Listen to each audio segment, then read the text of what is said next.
बिस्मिल्लाहिर्रहमानिर्रहीम। अस्सलाम वालेकुम। लाइव डॉक्टर शाहिद मसूद के साथ मैं हूं सुमेरा सलीम।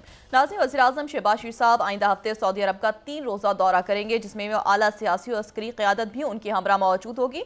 वज़ीर-ए-आज़म सऊदी अरब की आला क़यादत से भी मुलाकातें करेंगे, जबकि दूसरी जानिब खैबर पख्तूनख्वा असम्बली में वज़ीर आला की बानी पिचाई से मुलाकात की करारदाद और इलाज के हवाले से 2 अलहदा करारदादें पेश की गई, जिनको मंजूर कर लिया गया। इसके अलावा भी दीगर मौज़ूआत पर आज हम गुफ्तगू करेंगे। स्टूडियो में हमारे साथ मौजूद हैं डॉक्टर शाहिद मसूद। अस्सलाम वालेकुम डॉक्टर साहब। वालेकुम जी, आपको डॉक्टर साहब, वज़ीर-ए-आज़म शहबाज शरीफ साहब सऊदी अरब का दौरा करने जा रहे हैं। फ्यूचर इन्वेस्टमेंट इनिशिएटिव में शिरकत जो है पाकिस्तान के लिए गैर मुल्की सरमायाकारी के लिए क्या नए मौके पैदा करने जा रहे हैं?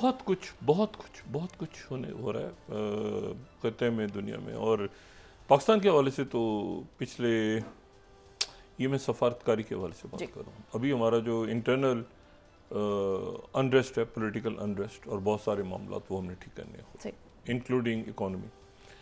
लेकिन सफारती महाज पे, अस्करी महाज पे पाकिस्तान जो है वो फुल, ठीक है ना, स्पीड से दौड़ रहा है माशाल्लाह।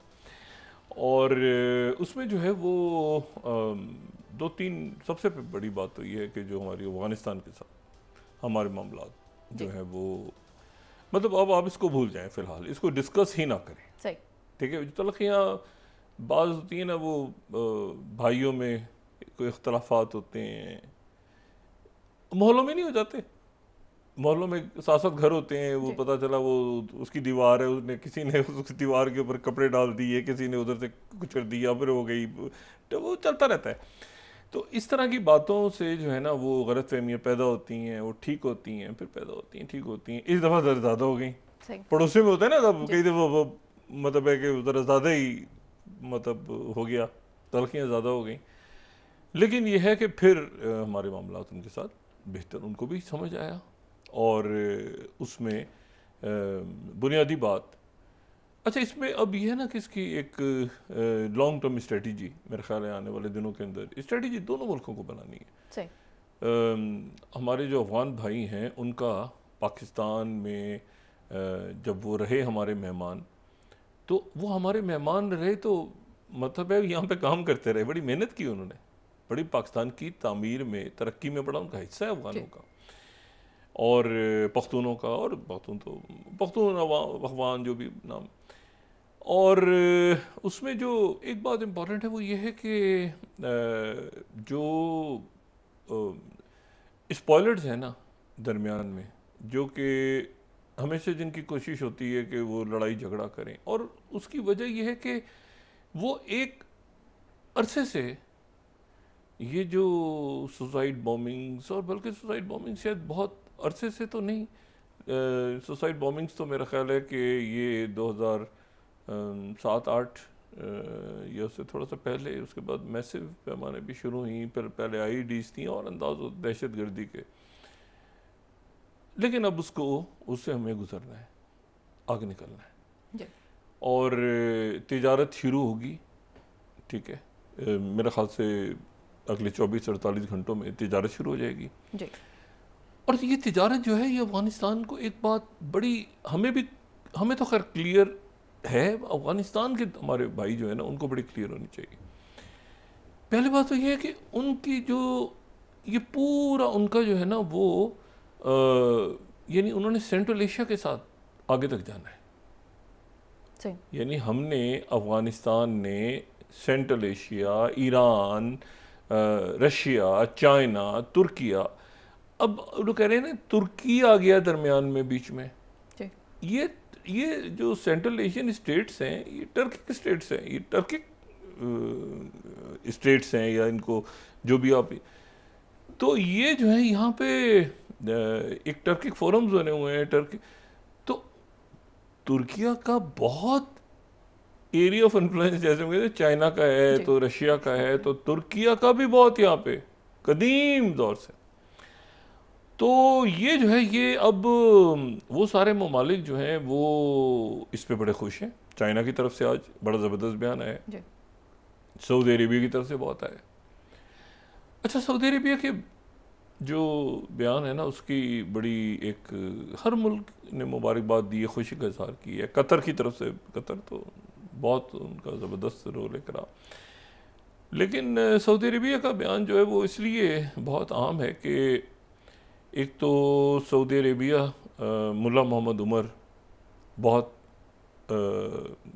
यानी सऊदी अरेबिया उस वक्त जब मुल्ला मोहम्मद उमर की हुकूमत थी और 90 की दहाई में उनकी क़यादत जो थी वो मुल्ला मोहम्मद उमर की बहुत एहतराम, मुल्ला मोहम्मद उमर उनका बड़ा एहतराम करते थे।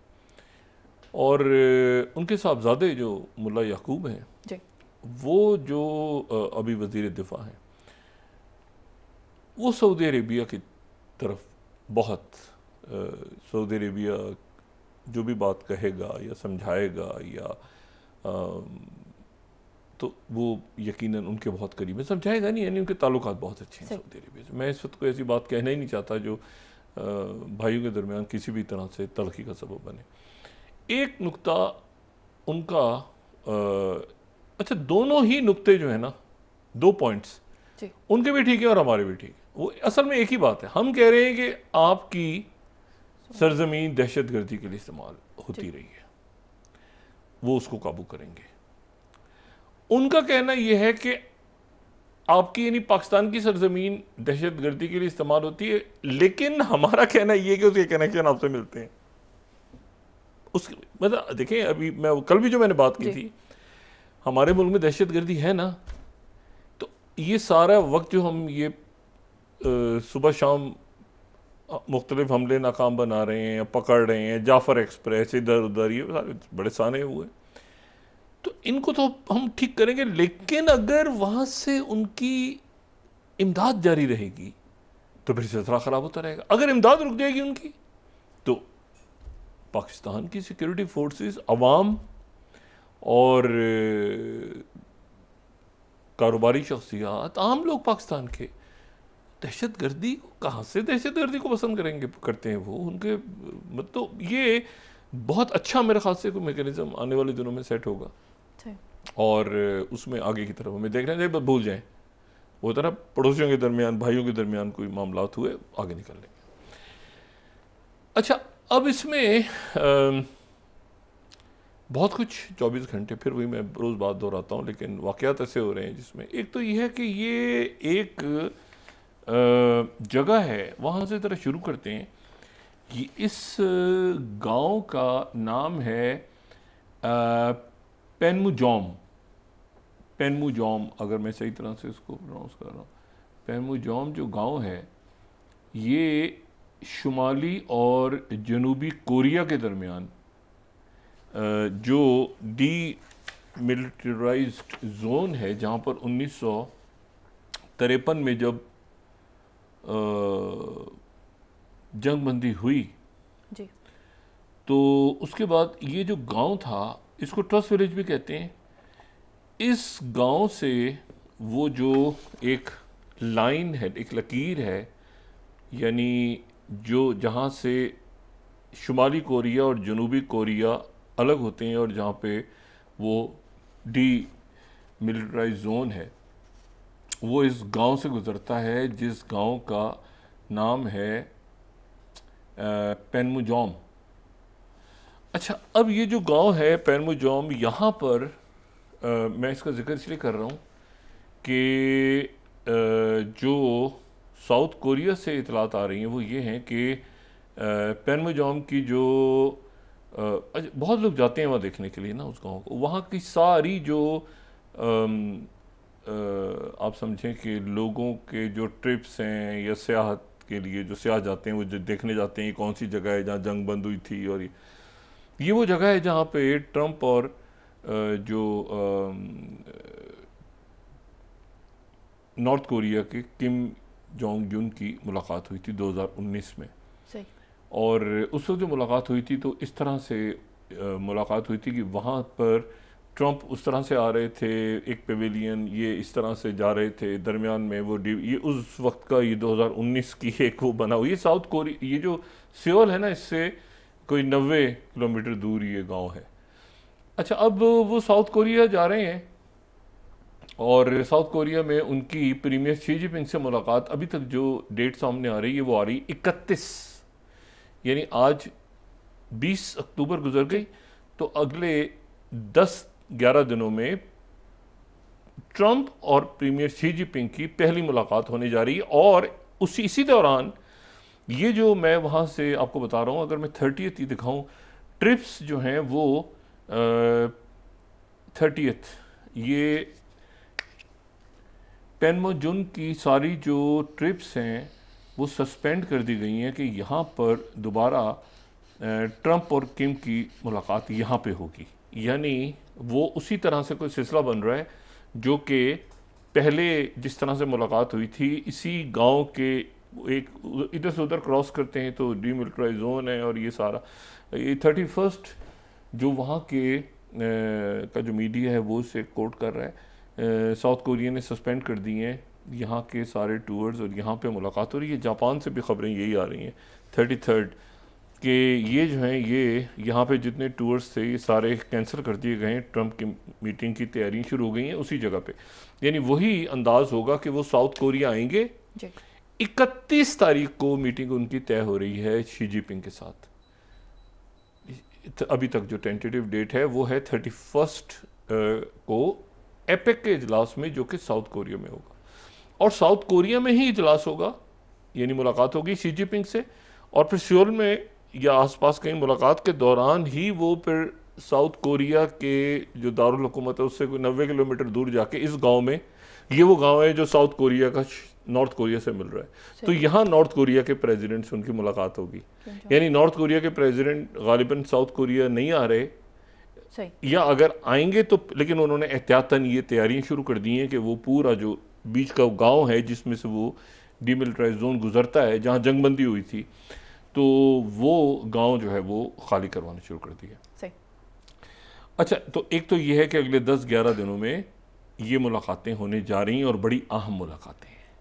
यानी आप सोचें कि बल्कि 15 दिन अगर लगा लें हम, तो 15 दिनों में आपको पता चलता है कि प्रेसिडेंट ट्रंप की शी जिनपिंग से भी मुलाकात होने जा रही है, नॉर्थ कोरिया के जो प्रेसिडेंट हैं किम जोंग उन से भी मुलाकात होने जा रही है, और फिर प्रेसिडेंट पुतिन से मुलाकात होने जा रही है हंगरी में।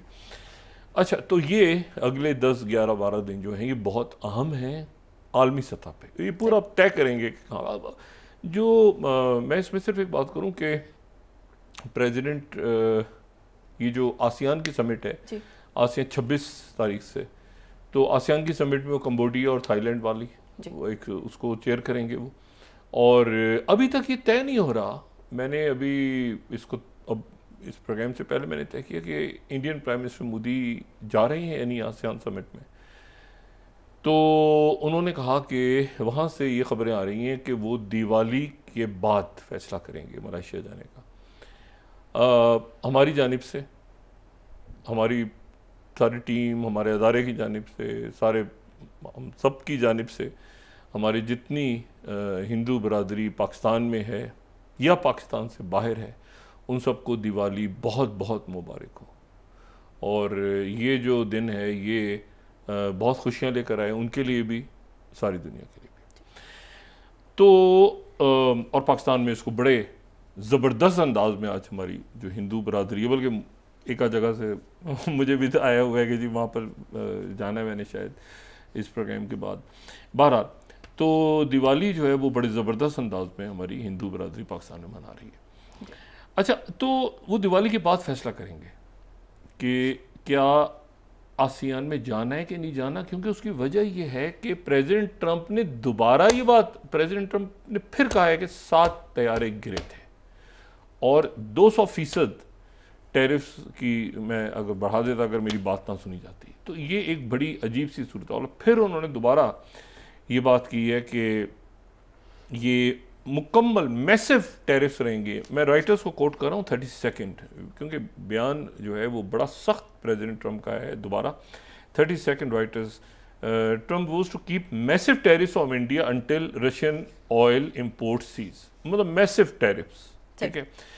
तो अब बात यह है कि वो अगर वहाँ पर जाते हैं प्रेसिडेंट ट्रंप, तो ये अच्छा, तो हिंदू को कोट कर देते हैं, ठीक है ना, 20th, या फिर हम NDTV को कोट कर देते हैं। तो ये सारा जो है ये अब तो अब ये है कि वो अगर तो वहाँ जाते हैं तो इन हालात में क्या वो बायलैटरल मुलाकात होती है उनकी या नहीं होती, या कोई एम्बैरेसिंग सिचुएशन खड़ी हो जाती है वहाँ पे। और अगर नहीं मुलाकात होती, फ़र्ज़ करें तो प्रेसिडेंट ट्रंप ये जहन में रखें कि इस साल प्रेसिडेंट ट्रंप ने एक ही अपना बड़ा दौरा कैंसिल किया है अभी तक। साल इख्तिताम की तरफ जा रहा है और एक उन्होंने दौरा कैंसिल किया है सिर्फ। वो हर जगह गए हैं, वो नेटो में भी गए हैं, वो बरतानिया भी गए हैं, वो हर जगह। अगर वो कहीं नहीं गए किसी इजलास में तो क्वाड में नहीं गए। क्वाड नामी कोई चीज़ नहीं है। 2018, 19, 20, मैं अगर कुछ 5-6 साल की मैं बार बार बात कह रहा हूँ कि क्वाड नामी कोई चीज़ नहीं एग्जिस्ट करती। ये मुझे नहीं पता कि क्यों ये बात हमारे बहुत से दोस्त इस पे क्वाड के ऊपर जो है वो अड़े रहे, लेकिन ये है कि मैं कभी इसको, अब इसकी वजह भी मैं कभी बताऊंगा मैं क्यों कहता रहा हूँ कि क्वाड नामी कोई चीज़ एग्जिस्ट नहीं करती। अच्छा, क्वाड तो अब क्वाड का इजलास वाहिद इजलास है जो इंडिया में होना था, लेकिन वो वहां नहीं जा रहे। लेकिन कहाँ जा रहे हैं? आसियान में जा रहे हैं। अच्छा, अब क्वाड में है कौन? जापान। तो जापान से मिल रहे हैं जी। देखें ना, दूसरा कौन है? South Korea. तो साउथ कोरिया खुद जा रहे हैं जी। तो वो जो है वो, और अमेरिका में खुद रहते हैं।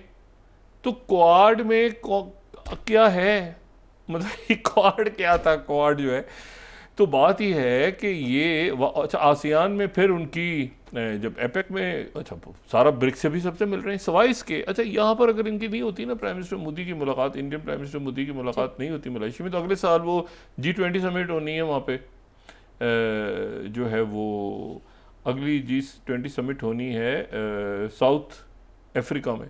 तो साउथ अफ्रीका से ताल्लुकात ख़राब हैं उनके प्रेसिडेंट ट्रंप के, तो वहाँ जाएंगे नहीं साउथ अफ्रीका, तो वहाँ पर भी मुलाकात नहीं हो पाएगी प्राइम मिनिस्टर मोदी की। तो ये एक बड़ी अजीब सी सूरत हाल है। और वो ऑयल के ऊपर तो उन्होंने कह दिया कि जब तक मुकम्मल, तो टैरिफ्स कहीं अटके हुए हैं हवा में।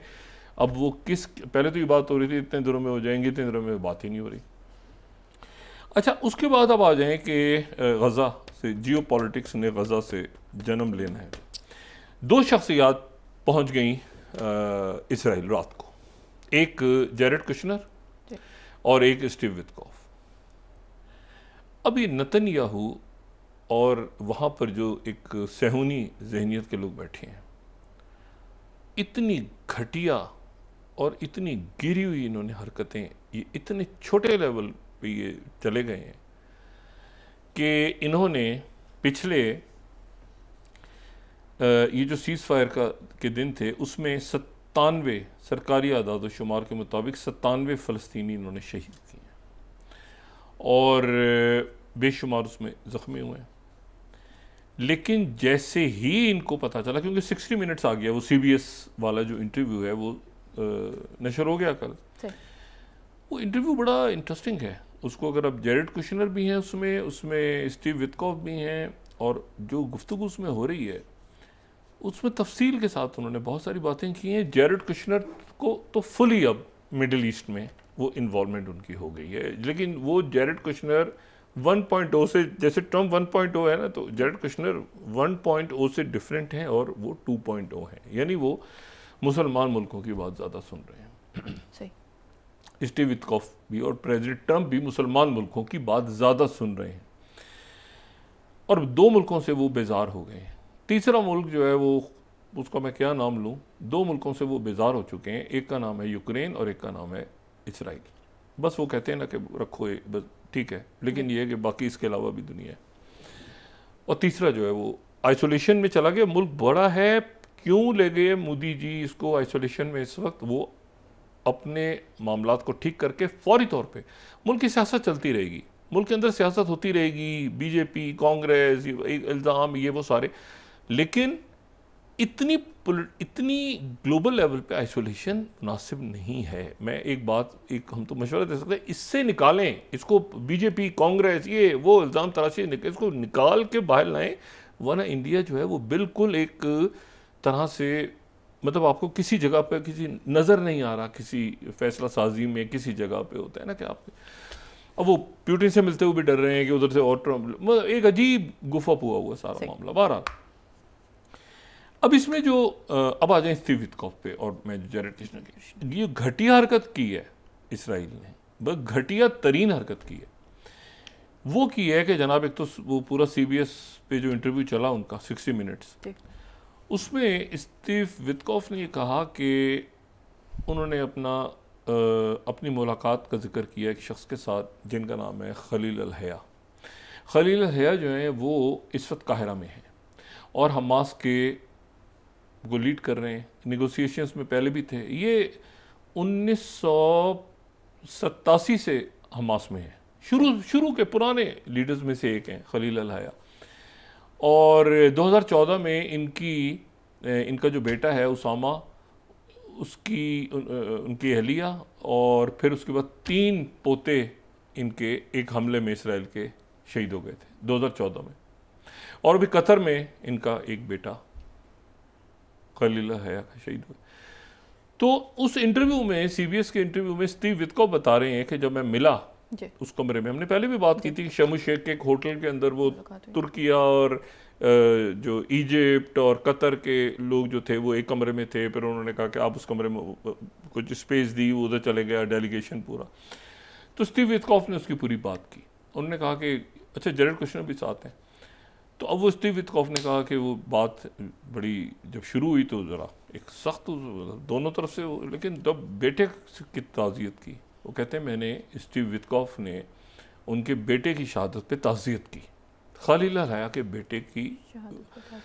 उसके बाद जो है वो उन्होंने, स्टीव विटकॉफ कहते हैं कि मैंने उनसे कहा कि मेरा बेटा एंड्रियो भी 22 साल की उम्र में वो ओवरडोज की वजह से, तो हम सब एक बैड क्लब के मेंबर्स हैं। वो बैड क्लब जिसमें वो वालिदैन हैं जिन्होंने अपने बच्चों को दफनाया है अपनी ज़िंदगी में। अच्छा, उसके बाद जेरेड कुशनर जो हैं, और वो इंटरव्यू अगर आप देखें पूरा तो उसमें फिर वो कहते हैं कि फिर उसके बाद माहौल तब्दील हो गया, मुकम्मल तब्दील हो गया। और वहाँ पे 2 सफारतकार कम थे और 2 इंसानियत के हवाले से 2 फिर बातें आगे बढ़ना शुरू हुई। अच्छा, उसमें फिर वो उन्होंने जो है वो ये कहा कि सारी बात अपनी जगह, फिर ये कि वो बिट्रेयल वाली बात इसराइल की हुई, ये हुआ सारा हुआ। इसराइल ने क्या हरकत की है कि प्रेसिडेंट ट्रंप ने तो ये बिल्कुल, मैंने कहा बिजार हुआ वो, लेकिन जाहिर है यहूदी लॉबी और आगे और वहाँ मुजाहरे हो रहे हैं और देख रहे हो नो किंग, वो इंटरनल टर्मोइल है, उनको चलता रहेगा। लेकिन ये सीज फायर का फेज़ 2 पहले मरहले पे उन्होंने ये ख़त्म करके अभी सेकंड मरहला, JD वैंस कल पहुँच रहे हैं, JD वैंस कल पहुँच रहे हैं और नेतन्याहू को यहाँ से पकड़ लिया, गर्दन से पकड़ा नेतन्याहू को कि ये तुमने सीज फायर प्लान 20 रुकनी। अब इसकी नई जो है ना, इसकी छोटी छोटी कंडीशन सामने आ रही हैं। मिसाल के तौर पे एक कंडीशन ये आ रही है कि अक़वाम मुत्तहिदा के अंडर वो फोर्स होगी। दूसरी ये है कि वो मशरिकी यरूशलेम, ठीक है। अच्छा, एक इसमें 1 स्टेट सॉल्यूशन आया था बहुत पहले। अच्छा, 1 स्टेट सॉल्यूशन जो था ना, वो ये था, वो ये काफ़ी लोगों ने पहले पेश किया हुआ है 60-70 की दहाई में, मैं उसमें बाद में बात करूँगा। 1 स्टेट सॉल्यूशन था, ये था कि ये एक ही मुल्क हो और उसमें सारे बराबर के शहरियों, यानी इसराइल और फ़लस्तीन और यहूदी और मुसलमान और ईसाई सारे एक ही मुल्क में रहें और सबके पास नेशनलिटी हो, और कुछ ताइफ एग्रीमेंट या लेबनन मॉडल कोई आ जाए यहाँ पर भी कि सदर जो है वो फ़लस्तीनी होगा, वज़ीर आज़म ये होगा, इख्तियारात ऐसे होंगे, ऐसे करके एक ही मुल्क बन जाए, बजाय इसके कि फ़लस्तीनी रियासत बने और एक इसराइल हो, लेकिन एक ही मुल्क बन जाए। यानी ना वो इसराइल हो, एक तो ये है ना कि वो रिवर टू सी फ़लस्तीन, river to sea greater Israel या उससे बाहर बियॉन्ड। एक ये थर्ड फार्मूला जो था ना कि एक ही स्टेट बन जाए कि जी जिसमें सब, अब इसराइल ने वो बातें शुरू कर दी हैं करना दोबारा कि जी ऐसा है कि फ़लस्तीनी रियासत नहीं, वो ऐसी रियासत आप एक बना दें, कोई ऐसा फार्मूला लेकर आ जाएं कि जिसमें सारे गज़ा भी और मगरबी किनारा भी और सारे फ़लस्तीन। लेकिन फिर प्रॉब्लम वहाँ पे क्या आ गई? अच्छा, ये जब आइडिया आगे बढ़ा, जब इसमें बड़ी बहस हुई 70 की दिहाई में और 80 की, और बड़ी बुक्स आई इस पर कि 1 स्टेट सॉल्यूशन करके इसको एक ही, वो इसराइल ने फिर वहाँ पे बहस शुरू हो गई कि फिर हम तो यहाँ पे बहुत छोटी अक़लियत में रहेंगे। अगर आप इसको जोड़ देते हैं मगरबी किनारे को गज़ा के साथ और दरमियान में इसराइल तो एक छोटा सा नन्ना सा, उसके पास तो कुछ भी नहीं, वो तो लैंडलॉक। या अगर आप सारा फैला भी देते हैं, मिसाल के तौर पे आप कहते हैं गजा में भी जो जूइश पॉपुलेशन है और वहाँ पर, तो इवन देन वो अकलियत में होंगे, बहुत बहुत थोड़ी आबादी होगी उनकी, बाकी तो फ़लस्तीनी हो, पूरी दुनिया से फ़लस्तीनी वहाँ, अब जो मर्जी करें वहाँ। तो वो एक डेमोग्राफिक्स का इशू। तो फिर वो आइडिया लेकर आ गए दोबारा कि जी ऐसा करें कि आप बजाय इसकी कि फ़लस्तीनी रियासत बनाएं और इसराइल को अलग करें, आप ऐसा करें एक ही बना दें बड़ा सा, और उसमें ताइफ एग्रीमेंट की तरह करवा दें। और देखें ताइफ एग्रीमेंट जैसे हुआ था लेबनान में, कि वहाँ पर, या जो फ्रांस ने करवाया था पिछली सदी की शुरू में, कि स्पीकर एक जो एक कहीं दरूज होगा, एक कहीं जो है वो मैरोनाइट क्रिश्चियन होंगे, एक पे अहले तशी होंगे, एक पे सुन्नी, एक बना हुआ है ना पूरा उनका। तो उन्होंने कहा ऐसे, तो वो तो अब तो बात बहुत आगे जा चुकी है, तो वो बात भी नहीं चली। दूसरी जो उनके ऊपर इनकी शाह, तो उन्होंने क्या किया कि 2 उनके फौजी मारे गए, इसराइल के, और 2 फौजी मारे गए। और उन्होंने कहा हमास ने पकड़ लिए। अच्छा, पकड़ के उन्होंने अगवा नहीं किया, वो कहते हैं अच्छा हमास कह रही है कि हमने नहीं मारे, ये खुद ही वो येलो लाइन के पास पहुंचे हुए थे, तो वहाँ पर जो है वो इनकी अपनी गोलियां लग गई। मतलब जो भी कुछ हुआ, वो 2 और मारे गए, वो सीनियर फौजी इनके अफसरान। अब लेकिन प्रेसिडेंट ट्रंप ने उसके ऊपर इन्होंने कहा कि ये तो देखें, ये तो इन्होंने सीज फायर का मुखालफत है। अच्छा, ये 97 शहीद कर चुके हैं, उसका नहीं, इन्होंने कहा इन्होंने 2 फौजी मार दिए। वो प्रेसिडेंट ट्रंप ने आगे से जवाब भी बड़ा इंटरेस्टिंग दिया है।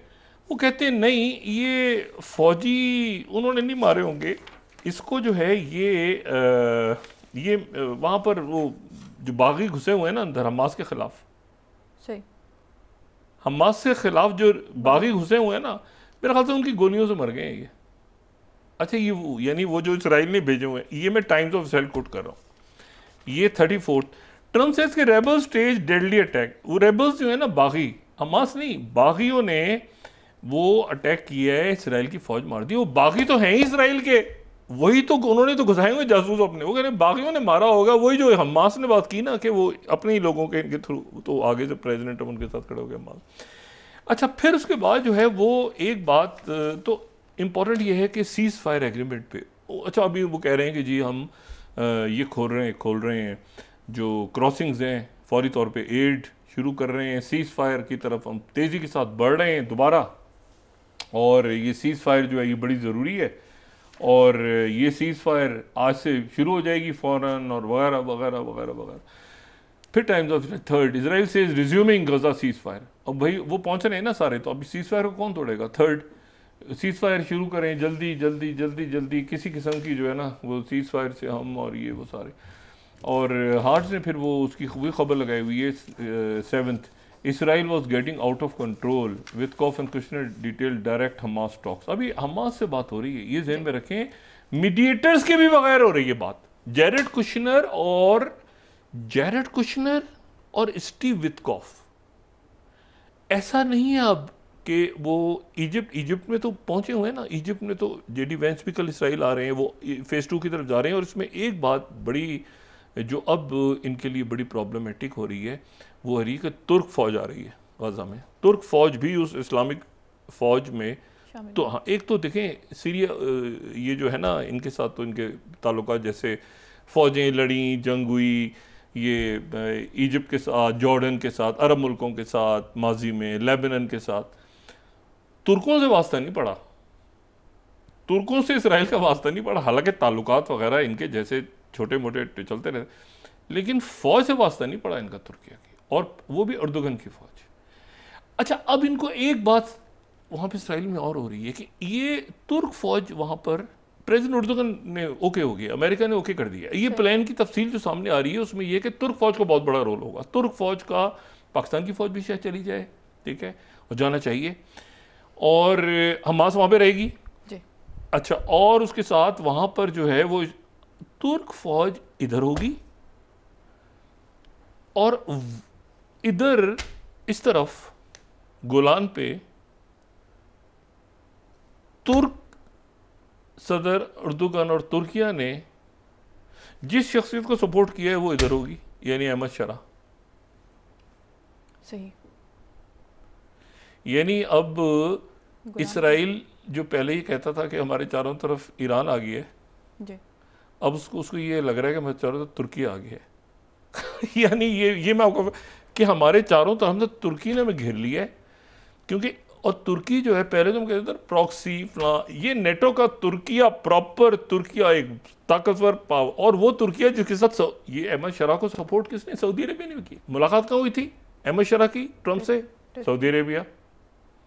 सऊदी अरेबिया में मुलाकात हुई थी ना, अहमद शरा की मुलाकात जो है वो सऊदी अरेबिया में हुई थी, और उस वक्त वीडियो कॉल पे उर्दुगन थे। और जो एसडीएफ है उसने हथियार डाल दिए उधर से, पीकेके वाली एसडीएफ ने, वो हथियार डाल के इनका हिस्सा बन गए। फिर ये सौदा के अंदर पूरी इन्होंने गन करने की कोशिश की कि बगावत हो जाए और यहाँ पे गोलान पहाड़ियाँ आगे भी।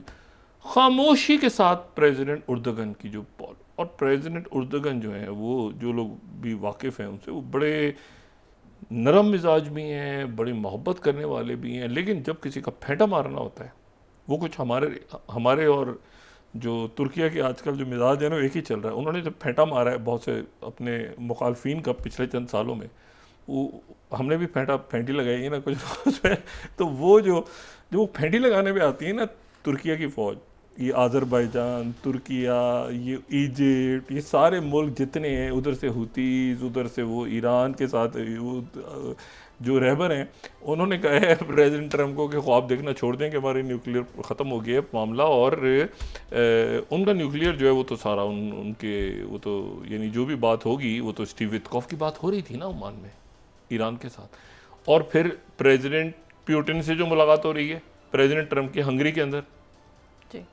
ठीक है ना, विक्टर ऑर्बन नाच रहे हैं पूरे यूरोप में, और एक शख्स का जिक्र कर, आप वक्फा लें, एक शख्स के साथ बहुत ही बुरा हुआ है। जी, ब्रेक के बाद डिस्कस करते हैं। जी नाज़रीन, वापस आते हैं एक छोटे से ब्रेक के बाद।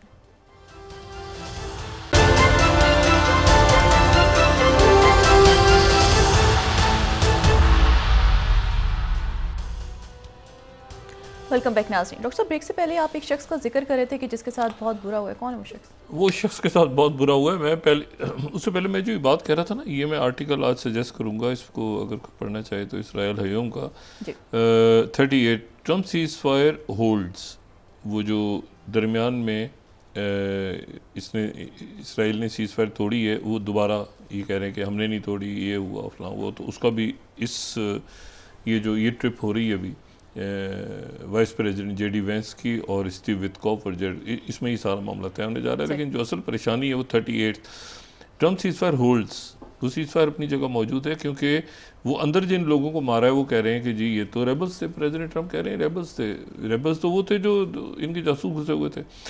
38 थे कि उनके सीज फायर होल्ड, लेकिन टर्की एंड कतर का शेडोज ओवर इसराइल्स फ्यूचर।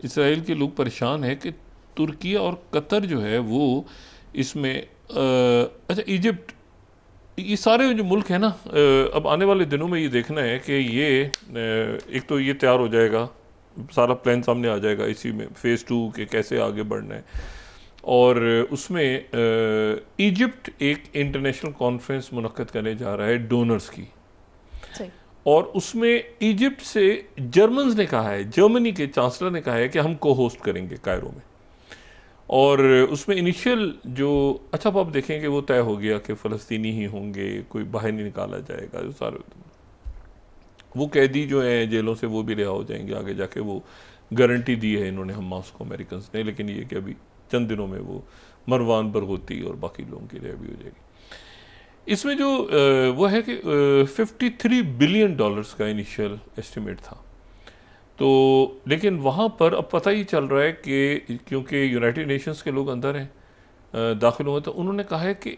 83% गज़ा को मुकम्मल तौर पे तबाह कर दिया गया। जेरेड कुशनर से सवाल हुआ ये 60 मिनट्स के अंदर कि वो जेरेड कुशनर ने खुद ही कहा, उन्होंने कहा मैं जब गया हूँ गज़ा में तो मुझे ऐसे लगा जैसे न्यूक्लियर बम गिरा यहाँ पे। ये इंटरव्यू में कहा, उन्होंने कहा मुझे ऐसे लगा जैसे यहाँ न्यूक्लियर बम गिरा है। तो वो जो इंटरव्यू लेने वाली खातून थी, उन्होंने सवाल पूछा मेज़बान ने कि अच्छा तो फिर जेनोसाइड है, ये कत्लेआम है? और फिर वहाँ पर जेरेड कुशनर रुके कि उन्होंने कहा जेनोसाइड तो नहीं है, मैं जेनोसाइड नहीं कहूँगा, लेकिन मुझे ऐसे लगा गज़ा में जाके कि जैसे न्यूक्लियर बम गिरा है, यहाँ पे न्यूक्लियर बम गिरा है। अब सवाल ये कि न्यूक्लियर बम्स ये जो भी ये 5-5 हज़ार के 2-2 हज़ार पाउंड वजनी बम थे, किसने दिए? मैंने आपसे कहा ना कि ये क्योंकि पुतिन के पीछे सॉरी बाइडन के पीछे लगे हुए हैं प्रेसिडेंट ट्रम्प, तो ये आने वाले दिनों के अंदर मुझे लगता है कि ये बहुत सारे मामलात करप्शन के हवाले से, बाकी मामलों। अच्छा, जिस बंदे के साथ बुरा हुआ है उसके वो कौन है?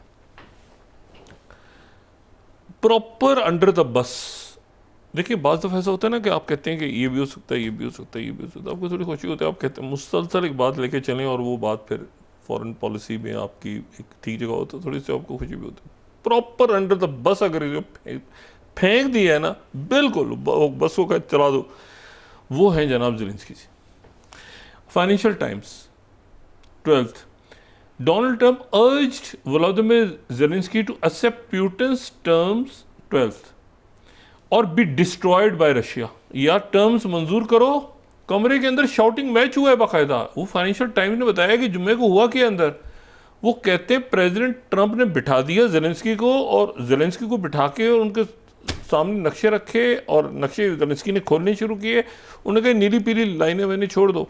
फिर उन्होंने वो नोट्स निकाले जो प्यूटिन से बात हुई थी, और प्यूटिन से बात में जो उन्होंने कहा सारे दोनबास के इलाके और जितने इलाके जा चुके हैं वो सारे इलाके तुम छोड़ोगे और तुम उसके बाद यहाँ पर जो है वो टॉमाहॉक्स की और इसकी उसकी बिल्कुल और डील करके मामला सारे तय करो, और उसके बाद जो है वो, वरना तुम हारे हुए तबाह हो जाओगे। बिल्कुल बिल्कुल, you will be destroyed by Putin, ये वर्ड्स हैं, you will be destroyed by Putin. New York post 13th, Trump warned Zelensky that Putin could destroy Ukraine if he wants in close door shouting match report. उसको यानी उसके साथ कोई अच्छा नहीं हुआ, वो फरवरी से भी बुरा हुआ है, लेकिन हुआ ये कि बस बंद कमरे में हुआ है। Telegraph, Trump tells Ukraine accept Putin's demands, अब जरा जुमला देखें, accept Putin's demand or be destroyed. Europe किधर है, नेटो किधर है, ठीक है जी। अच्छा, और ये मतलब सिर्फ आप ये टेलीग्राफ की आप देख लेना दोबारा 14th, Trump tells Ukraine accept Putin's demand or be destroyed. यानी ये डिमांड्स क्या हैं, जो जहाँ पे है वहाँ रुक जाएगा। अब अभी जंगबंदी में जितनी देर लगेगी उतना आगे आता जा रहा है रशिया। वो मिलना है उन्होंने, हंगरी में मुलाकात करनी है, इन्वेस्टमेंट्स करनी है। अच्छा, फिर वो उन्होंने ज़ेलेंस्की से कहा कि ये तो किसने कहा है कि वहाँ की मईशत ख़राब हो रही है रशिया की, ये क्यों तुम क्या कहानी सुनाते हो कि रशिया की मईशत ख़राब हो रही है, उनकी इकॉनमी तो ज़बरदस्त है, इन्वेस्टमेंट्स और ये सारे मेरे जो लोग वहाँ जा के देख रहे हैं तो बड़ी उनकी मईशत अच्छी है, तुम कहाँ से दरमियान में आ गए हो। तो पुतिन को के साथ मीटिंग से पहले उन्होंने ज़ेलेंस्की को तो बिल्कुल ही अंडर द बस, ठीक है। और अब वो ये 140 बिलियन के जो फ्रोज़न पैसे पड़े हैं यूरोप में, उसके ऊपर अब एक मीटिंग हो रही है ब्रसल्स में, और वो देख रहे हैं क्योंकि यूरोप का बड़ा खर्चा हुआ है ना इस पर, तो यूरोप जो है वो उसमें से मुमकिन है कि प्रेसिडेंट पुतिन ये कहें कि ठीक है जो खर्चा जो नुकसान हुआ है जंग का और ये सारा, तो यूरोप के साथ भी ताल्लुकात बेहतरी हो इनकी। देखिए ना, जर्मनी की वो पाइपलाइन बिछ रही थी, वो उड़ा दी, कितना ये जंगें कितना नुकसान लेकर आती हैं। यूरोप की इकॉनमी बढ़ रही थी बहुत तेज़ी के साथ, फिर इमिग्रेंट्स के इशू थे ये, तो ये सब अब अपनी इकॉनमी की तरफ तवज्जो देंगे, जंगों से हटेंगे। कनाडा के प्राइम मिनिस्टर ने कहा है कि अगर ये बंदा हमारे मुल्क में आ गया तो हम इसको देर नहीं लगाएंगे गिरफ्तार करने में, 17th देर नहीं लगाएंगे गिरफ्तार करने में इसको, मार्क कार्नी ने कहा है।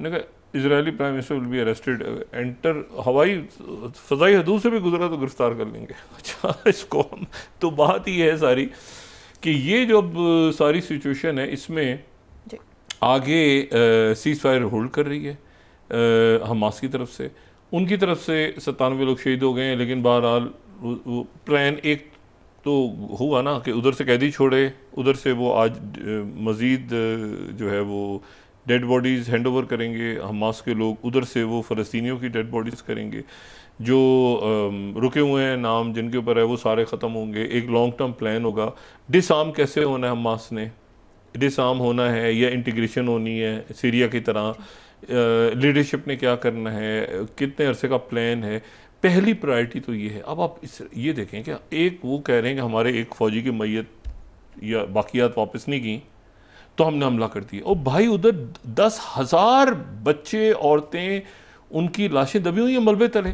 यूनाइटेड नेशन, अच्छा इसमें European NGOs, doctors, nurses, American, दुनिया इस्लामी मुल्कों के लोग, सारे लोग इस वक्त अपनी आप समझें कि अतियात के साथ अद्वियात, रज़ाकार, मीडिया, वो सारे इंतज़ार कर रहे हैं। लेकिन ये जो इसने बात की है ना जेरेड कुशनर ने, कि मुझे ऐसा लगा कि न्यूक्लियर बम गिरा है, न्यूक्लियर वेपन गिरा है, इसके बाद वो और थतली फैल गई इसराइल में कि ये सारे अंदर दाखिल होंगे, तो उसके बाद ये तो अभी जो वो देखेंगे जब जाके के अंदर हुआ क्या है जी।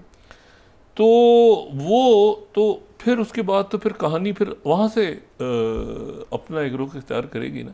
अच्छा, सऊदी अरेबिया का विज़िट हो रहा है जी। पाकिस्तान की क़यादत जो है वो सऊदी अरेबिया जा रही है, आर्मी चीफ भी जा रहे हैं जी।